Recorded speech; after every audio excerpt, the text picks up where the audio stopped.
Hello everyone, good day for all. Welcome back to yet another episode of Ayurveda Veda, a smart way to Ayurveda. I am Dr. Kavya Vasudev and you are watching series on Padartha Vijnana. Please subscribe to my channel and enable the bell button for continuous updates in Samhita.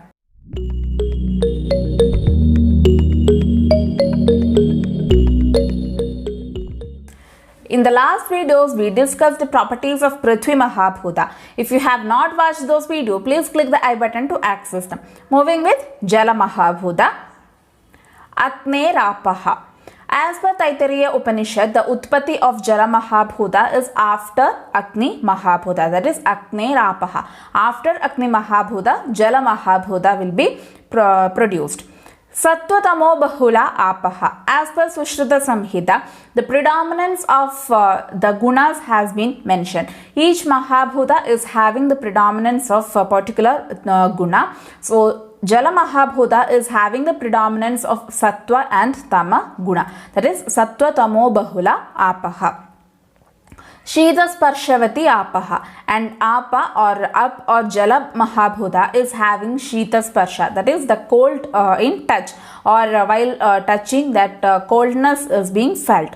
So that is the main property of Jala Mahabhuta, that is Shita Sparsha. So Shita Sparshavati Apaha, Jala Mahabhuta is having the property Shita Sparsha. Ruparasa Sparshavati Apo Drava Snigdhaha. The other properties or the thing which is having the Rupa, Rasa, and it is having Sparshana and also Drava and Snigdha, such things can be considered as Jala Mahabhuta. So Rupa and Rasa are there, and also Sparshavati, that is which is able to be touched or which can be perceived, and also having Dravatva, that is it is liquid nature or fluid nature, and Snigdha, which is having the lubrication or having the oleating properties. So Rupa, Rasa, Sparshavati, Apo, Drava, Snigdhaha. Varnaha Shuklo Rasasparsho Jale Mathura Sheetalau Snehastatra Dravatvam Tu Samsiddhikam Udahritam. As per Karikavali, the properties of Jala Mahabhutas are Varnaha Shuklo, it is having Shukla Varna, and Rasasparsho Jale Mathura Sheetalo, that is Mathura Rasa and Sheetala Sparsha. So it is having Shukla Varna, Madhura Rasa and Sheetala Sparsha, and also Snehastatra, it is having the Snehana property, and Dravatva, it is having the Drava property or Dravatva is there, that is liquid nature is present. So Shukla Varna, Madhura Rasa and Sheetala Sparsha, and also Sneha and Drava. These are the properties of Jala Mahabhuta. So Varnaha Shuklo Rasasparsho Jale Mathura Sheetalo Snehastatra Dravatvam Tu Samsiddhikam Udahritam. Next, Jala Bhuta Bheda. The types or classification of Jala Mahabhuta. As told in Prithvi Mahabhuta, this Jala Mahabhuta is also having the same type of classification. Sa Dvidha Nitya Anitya Cha. The same way it is also classified into two, that is Nitya and Anitya. Nitya means which is having no destruction, which is eternal, and Anitya means which is having destruction or it will undergo destruction. So two main classification of Jala Mahabhuta, Nitya and Anitya. Nitya Paramanu Rupa, Anitya Karya Rupa. Paramanu Rupa, or when it is in the smallest or minutest particle, that is when this Mahabhuta is before the Mahabhuta production, it will be Tanmatra Avastha. So when it is in Tanmatra or when it is in Paramanu Rupa, it is considered to be Nitya or it is considered to be eternal, or there is no destruction for Tanmatras. And Karya Rupa means the Mahabhuta Utpatti, or when it is in the Mahabhuta Avastha, then it is considered to be Karya Rupa and it is Anitya, that is it can be destroyed. When there is the Mahabhuta Utpatti, it will be combining together and particular Dravya which is predominant of that particular Mahabhuta will be produced. So such things which are being created are able to destroyed. So such Karya Rupa are considered to be Anitya, and Paramanu Rupa is considered to be Nitya. So basically two classification, Nitya and Anitya. Nitya is Paramanu Rupa and Anitya is Karya Rupa. Punastrivitha Sharirendriya Vishaya Bhedat. Again, this Anitya is being classified into three, that is Sharira, Indriya and Vishaya. Shariram Varunaloke. There are different types of lokas mentioned, like Varunaloka, where in which the watery properties will be more, and the people or the organisms or the living beings which are present in such lokas will also be having predominance of such Mahabhuta.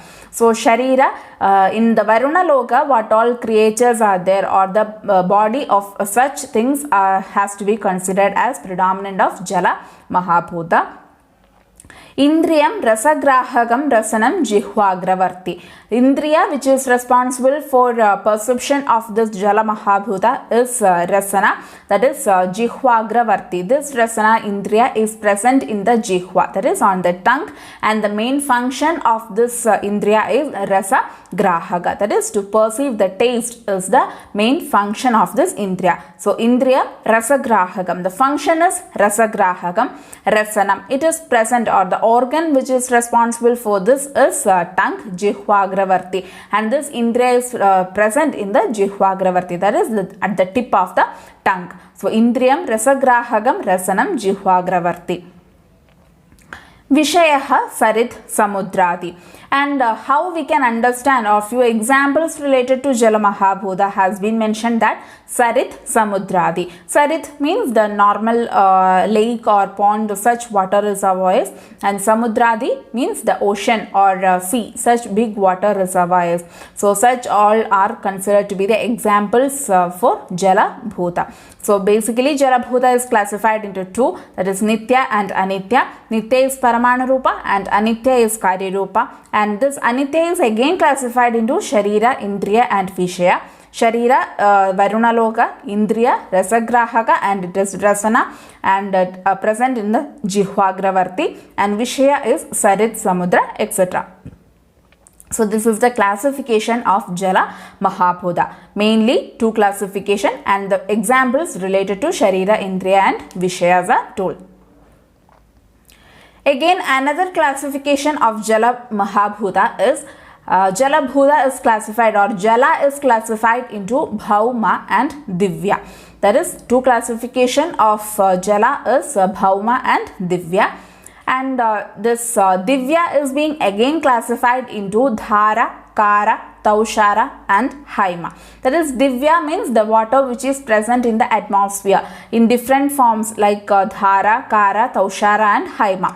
Dhara is again classified into two, that is Gangam and Samudram. That is the rainwater and the water which is being seen in the ocean or the sea. That is, Dhara means which is being flowing or continuous flows is there, that is called as Dhara. Kara means which is present in the well, such water collection is called as Kara. Taushara means the water which is being present. Taushara and Haima, the dew or the snow, mist, such all watery droplets are called as Taushara and Haima. So this is considered to be the Divya type of Jala. That is Dhara, Kara, Taushara and Haima. The water which is being present in the atmosphere in different forms is considered to be Divya. And Bhauma means the water which is present in the earth. So there are different types of Bhauma Jala, that is Kaupya, Sarasa, Tadaga, Chauntya, Prasravanodaka, Audbhita, Vapi and Nadi. These are the different types of water reservoirs in which Kaupya means the well, and also the lake, pond or the water reservoirs, the natural springs, the water which is being collected in the mountains or rock pit, such all water collected in the bhumi or the earth is considered to be Bhauma Jala, and the water which is present in different forms in the atmosphere is considered to be Divya. So these are the basic two other classifications of Jala, that is Divya and Bhauma, and Divya is again classified into Dhara, Kara, Taushara and Haima. These are the types of Divya, and Dhara is again of two types, that is Ganga and Samudra, and Bhauma means the water which is being collected in the bhumi or earth. There are different types, that is Kaupya, Sarasa, Tadaga, Chauntya, Prasravanotaka, Audbhita, Vapi and Nadi. Jala Guna. As per Vaisheshika Darshana, there are 14 gunas which are mentioned for Jala Mahabhuta. They are Sparsha, Sankhya, Parimana, Prithakva, Samyoga, Vibhaga, paratva, aparatva, vega, gurutva, dravatva, rupa, rasa and sneha. That is, sparshatva is there. We can touch or we can feel the jala guna or jala mahabhuta. Sankhya, parimana, that measurement is mentioned. Prithakva, the separable properties, or we can differentiate this jala. Samyoga and vibhaga, the combination and disunion. Paratva and aparatva, the superior and inferior qualities. Vega, that is the movement. Gurutva, heaviness. Dravatva, the flowing or the liquid property. Rupa, rasa, that is having rupa, that is varna already has been mentioned. Shukla varna is mentioned, which can be seen, and it is having mathura rasa. And the main guna or the vishesha guna of jala mahabhuta is rasa, and this rasana is being perceived also, and it is having sneha property, that is it is helping in the lubrication. So these are the 14 gunas which are mentioned by Vaisheshika Darshana for jala, that is sparsha, sankhya, parimana, prithakva, samyoga, vibhaga, paratva, aparatva, vega, gurutva, dravatva, rupa, rasa and sneha. Apya dravya, the dravya or the substance which is having the predominance of jala mahabhuta, their properties and the function. Drava, snigdha, sheeta, manta, mrudu, pichila, rasa, guna, bahulani, apyani, tani, upakleta, sneha, bandha, vishyanda, mardava, prahlada karani.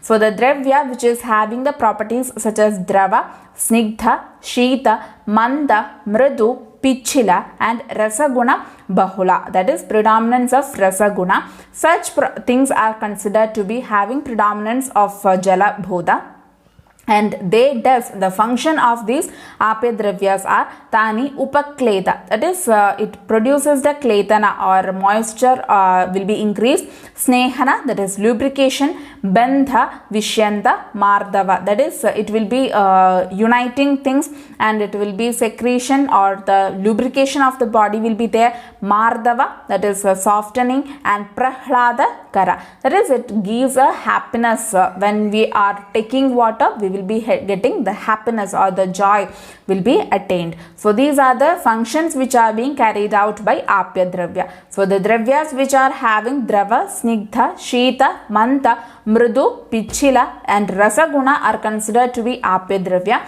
and the functions done by the apya dravya are upakletana, sneha, bandha, vishyanda, mardava and prahlada kara. The same thing has been mentioned in Sushruta Samhita also.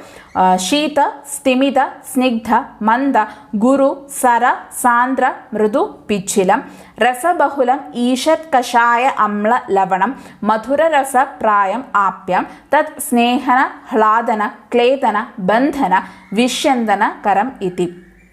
So Sheeta, stimita, snigdha, manda, guru, sandra, mrudu and pichila gunas are there, and also rasa bahulam, rasa will be having predominant, and ishat, kashaya, amla, lavanam, and the dravya having ishat, kashaya, amla, lavana, slightly or little bit of kashaya, amla and lavana rasas should be there, and madhura rasa, prayam, and predominant of madhura rasa. Such dravyas are considered to be apya dravya, and they does snehana, hladana, kletana, bandhana, vishyantana. So the dravyas which are having the properties along with that slightly kashaya, amla and lavana rasa, and also predominance of madhura rasa are considered to be apya dravya.